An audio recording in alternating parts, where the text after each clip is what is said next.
I thought we made some plays on both sides of the ball that was really good to see at this point in spring practice. 3 weeks in now, we got 6 practices left over the next 2 weeks. We'll put goal line in on Tuesday, so I think we're moving at a pretty good pace right now. Questions? What can you tell us about that reverse you ran at the end of the practice with those 2 guys? Those two guys are special guys in our program. They're not strangers to our program. Matty DeRiggi and Danny Garofalo, the 2 young men who spent some time with us at practice here over the last couple of years. Danny actually lives in my town. He and my son share a birthday and are good friends. Go to school together. So the day we do every year in college football with the DMD Coach to Cure. Those are the young men that we're doing it for. So to have them both out here today, I thought we could try to create a good experience for them and a good experience for our players too. It was fun to see them out there run the reverse. It was good. Is it good to see the team, whole team get behind that, get all energetic, something fun for them on Saturday? I think it is, and I think we've got really good kids in this program, and I think when they see an opportunity to give back, I think that becomes part of your obligation as somebody who either coaches football for a living or has the opportunity to play Division I football. You got to make sure you remember to give back when the opportunity presents itself. Were you happy with how the offense looked? Looked pretty sharp, at least in the 2-minute. I was not 2-minute red zone. Excuse me. I thought the offense had a good red zone period today. I thought the offense made a lot of plays today. We had some negative plays too that'll come back to haunt you. We got to minimize those as best we can. We got to clean up the 2-minute drill.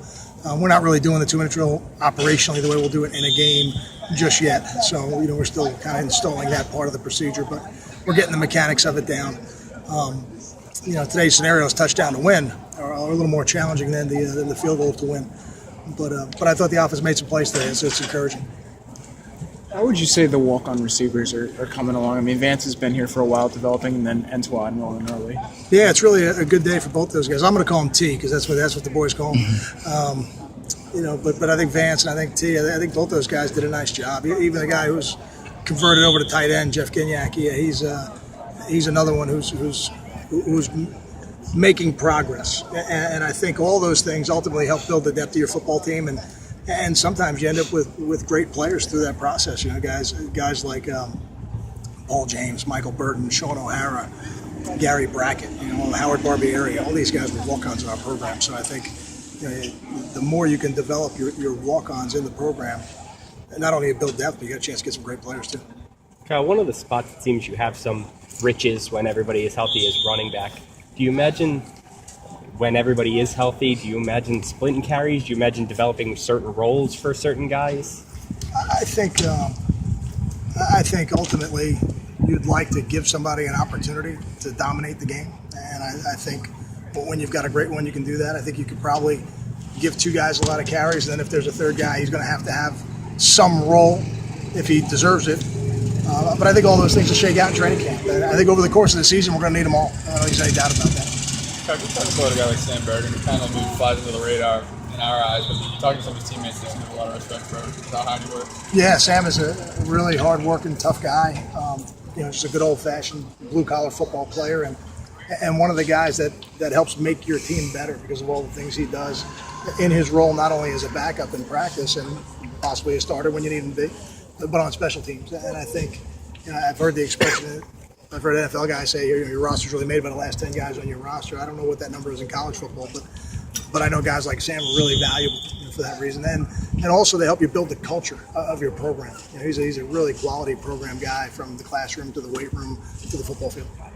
I asked you about the depth on the offense, building depth on the offensive line yesterday. How about linebackers? We know Snyder and Longa are going to give you what they're going to give you, but the guys behind them, what have you seen from them? I think Lester Liston is coming on. I think T.J. Taylor is coming on. I was talking to T.J.'s coach, Coach George, yesterday at our clinic, and I was telling him the same thing. I think he's starting to make plays. And he's a guy, if he gets a crack, he can run through it, and he's tough to get. You can get your hands on because of how fast he is. A guy like Miles Nash made another play today. He's getting an opportunity. I apologize for not getting you the injury report. I'll get that to you this afternoon. But Quentin is going to be down for the rest of spring. You'll see that when it comes out. So Miles has got a great opportunity right now to play a lot of reps and a lot of reps with the ones and really show us what he can do. How's Ian Thomas done in getting back and missing time? Has he caught up and everything catching up to him now? I don't know. I don't know if I could say that just yet. I think he's working hard. I think he's doing a good job out here on the field. He's competing. He's playing within the system. I think for everybody on the team, we want him to start spring anew. So I don't know if it was about catching up because we start at the beginning and install everything over again. But I think so far he's done a good job. Peoples was your offensive player of the year last spring, or most improved, Most offensive improved, improved. Yeah. Can he? You've singled him out a couple times. Can he? Is he actually having a better spring now than when he was most improved last year?